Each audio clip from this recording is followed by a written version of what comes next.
Welcome back, I'm the Watch Nerd. On today's video, we're going to be talking about the difference between plated and solid gold.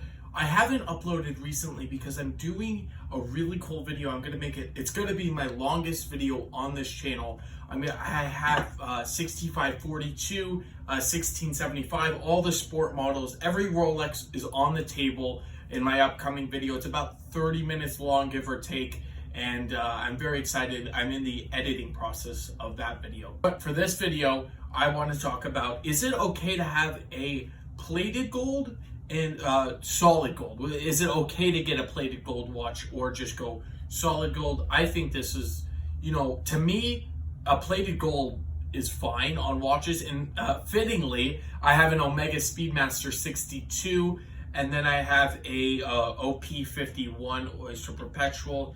And then we have a day date over here, 18 karat. So I actually don't just have a plated and a solid gold.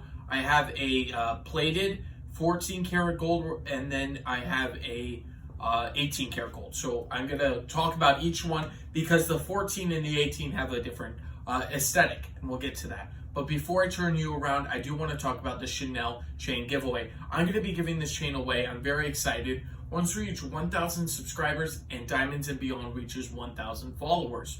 So if we get those 2 marks, I can give it away. Now turning ourselves around, I'm holding the Omega here. We have a Rolex OP and I have the day date. Actually, these really match. I could actually do a comparison on the future about these two because I didn't realize how similar these are until I thought about this video idea. Both of these watches are time only with seconds hands. They both try to achieve the same aesthetic, sort of, as you could see. A little different lugs, and actually they're both the same size, believe it or not, even though this is a bit more pronounced, you could tell with the case shape. But not just talking about the pronouncedness, let's talk about the watches themselves. Now, as we can see here, looking on the side of it, you can tell that it's not as rich as looking at the side here. Now, it is a thicker case on the Rolex, but if you really look in depth, yeah, you could definitely tell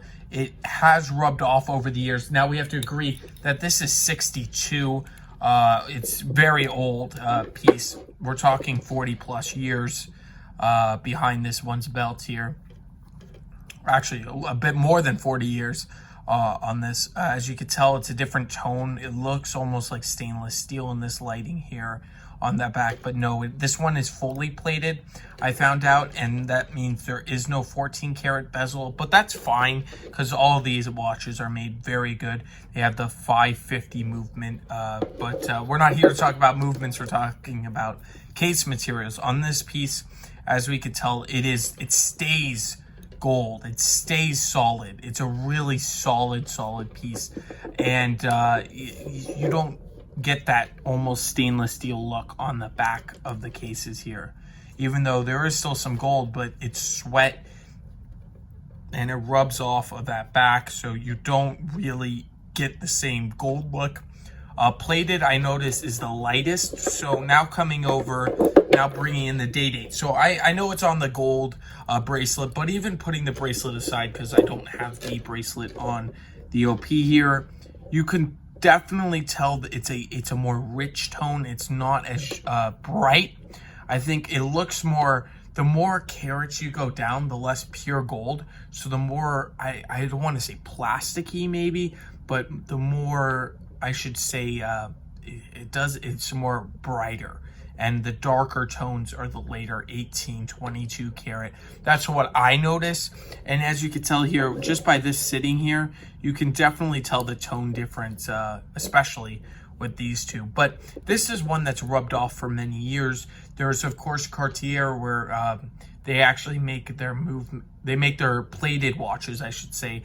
Most of them are quartz, and not a lot of them are mechanical. For, of course, cost-saving reasons, but at the same time, they plate their gold over silver. So it's not over steel, but I'm pretty sure that's one of the only big brands that do that. And as you can tell, this is a later year. Of course, this is 80s Rolex, but I think I just like the 18 karat more. It's more filled out to me. I think the shine is fine on 14 karat, and even the plated. Honestly, I'm around these beautiful pieces all day, and this is actually my personal watch, and I find myself picking this one up a lot.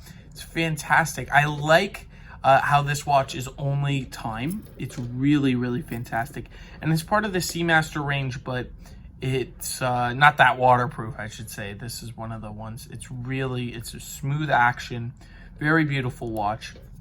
On all of these, actually. This, believe it or not, is the least waterproof, even though it has Seamaster on the dial. All these are screw-down crowns, the other ones, and hand-winding movements. That one is automatic, and the day date is automatic too.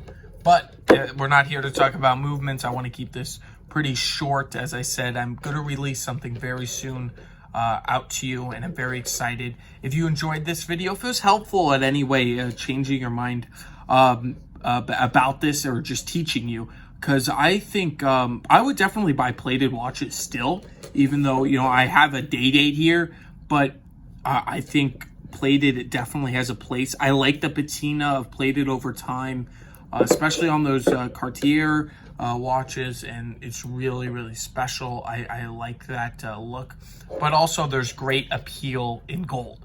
So it depends. Do you want to see, you know, wear and tear a little bit about the plated? The plated is a lot shinier. Seiko uses a lot of plated. I also have to mention one of my collector friends, not a huge collection, but they have Seiko. She actually, she was telling me that her wrist turns green wearing a plated gold Seiko. So I guess at one time, early Seikos, they actually used base metals, and they plated base metals. So I don't recommend that if they're plated base metals, but Omega, I know for sure, is stainless steel plated. I know, of course, real Cartier, I should say, is they would never have that. So just be mindful of maybe some old Seikos that say plated. They might turn your wrist green in some sweaty situations if you're, I guess, sweating on the watch or it's transferred, it's very tight fit. But I just wanted to show you what you get. So I want to thank you all for watching. If you do want to comment down below if it helped, I would love to know. Or if you like these type of videos, I definitely am going to be releasing something pretty cool soon. So if you want to see that, I recommend subscribing so you get the notification when it comes out. And I will definitely catch you in the next one. If you want to win the Chanel chain, just follow the 4 steps below. You actually have to email me too. There's a little more of just then subscribing and following him. You can also email me so I enter you in the contest. So thank you all, and I will definitely catch you in the next one. I hope you have a fantastic day.